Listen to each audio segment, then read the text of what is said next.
नमस्कार दोस्तों। आज सुनते हैं नई बहू की समझदारी की कहानी।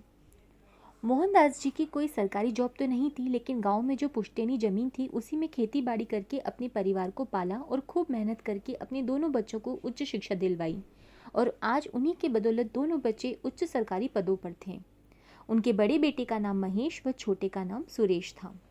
सरकारी नौकरी लगने के कारण उनकी शादी भी बहुत जल्दी अच्छे घरों में संपन्न हो गई।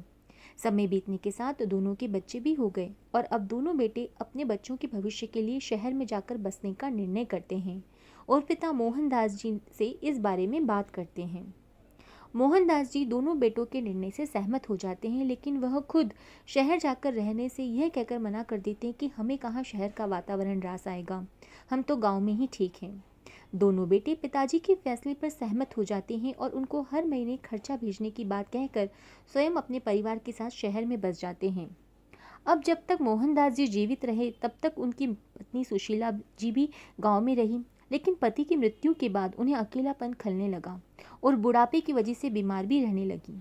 तब पड़ोसियों ने कहा, अम्मा जी अब बुढ़ापा आ गया है, अब अपने बेटे बहू के पास जाकर क्यों नहीं रहती। अब बेटे बहू बुढ़ापे में काम नहीं आएंगे तो कब आएंगे।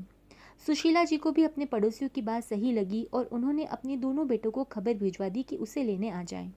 तो उनका बड़ा बेटा महेश उनको शहर ले आया और आदर भाव से अपनी माँ की सेवा करने लगा। लेकिन महेश जी की पत्नी रमा को अपनी सास का यहाँ आना बिल्कुल पसंद नहीं आया, क्योंकि अब उसकी आज़ादी में खलल जो पड़ने लगा था।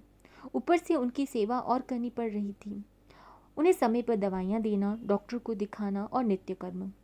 सुशीला की भी छोटी इच्छा होती थी कि उनकी बहू थोड़ी देर उनके पास बैठें, उनसे बात करें, लेकिन महेश की पत्नी रमा को ये बात कहाँ रास आने वाली थी।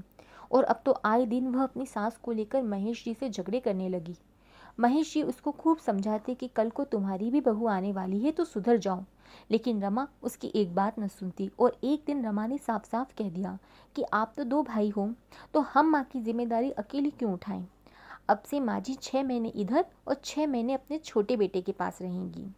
अब महेश जी भी बेचारे क्या करते। अतः दोनों भाइयों की आपसी सहमति से ऐसा ही हुआ। अब बेचारी सुशीला जी 6 महीने इधर और 6 महीने अपने छोटे बेटे के पास रहने लगी।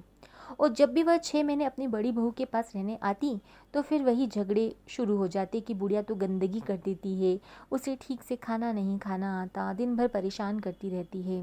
महेश जी भी अपनी पत्नी के इस व्यवहार से बहुत दुखी रहते थे, लेकिन पत्नी के आगे उनकी एक न चलती। महेश जी का एक लौता बेटा आदित्य भी अपनी माँ के व्यवहार से बहुत दुखी था। वह अपनी दादी का खूब ध्यान रखता और ऑफिस से आते ही सबसे पहले अपनी दादी के पास जाता और दादी जिस चीज़ के लिए कहती वह लाकर देता। आदित्य का स्वभाव बहुत अच्छा था अपनी दादी के प्रति। आदित्य की सगाई अभी 2 महीने पहले ही उसके ही ऑफिस में उसके साथ काम करने वाली रागिनी से तय हुई थी और 1 महीने बाद ही दोनों की शादी होने वाली थी। लेकिन आदित्य का शादी की ओर ध्यान नहीं था, क्योंकि वह रोज रोज अपनी माँ और दादी के झगड़े से परेशान रहने लगा था। 1 महीने बाद जैसे ही शादी की तारीख नज़दीक आई तो रमा अपनी सास को यह कहकर किसी वृद्धाश्रम में भेज देती है कि बाद में बुला लेंगे। अभी यहाँ शादी के माहौल में उनकी देखभाल कौन करेगा। रमा के आगे किसी की एक न चली और सुशीला जी को वृद्धाश्रम में भेज दिया।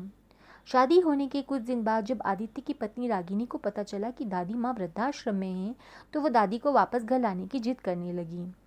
तब रमा को यह पता चला कि बहू दादी को वापस घर लाने के लिए कह रही है, तो वो बहुत गुस्सा हुई अपने बेटे पर। रमा अपने बेटे से कहती है, कल की आई बहू अब हमें सिखाएगी कि हमें क्या करना है और क्या नहीं।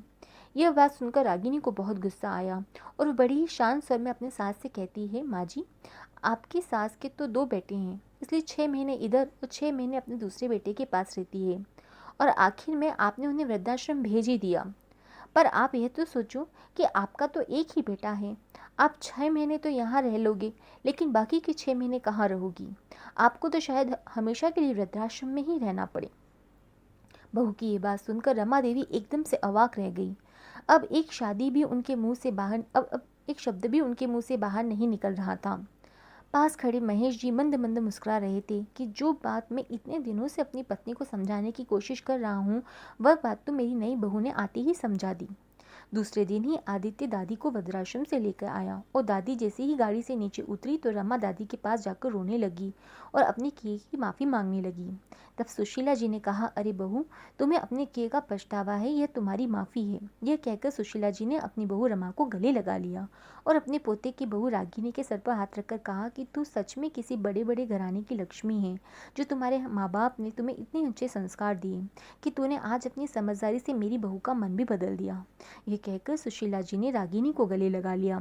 तभी आदित्य हंसता हुआ कहता है कि अरे दादी, आप मुझे तो भूल ही गईं। तो सुशीला जी कहती है कि आजा, तू भी आजा, तू तो मेरा लाडला बेटा है।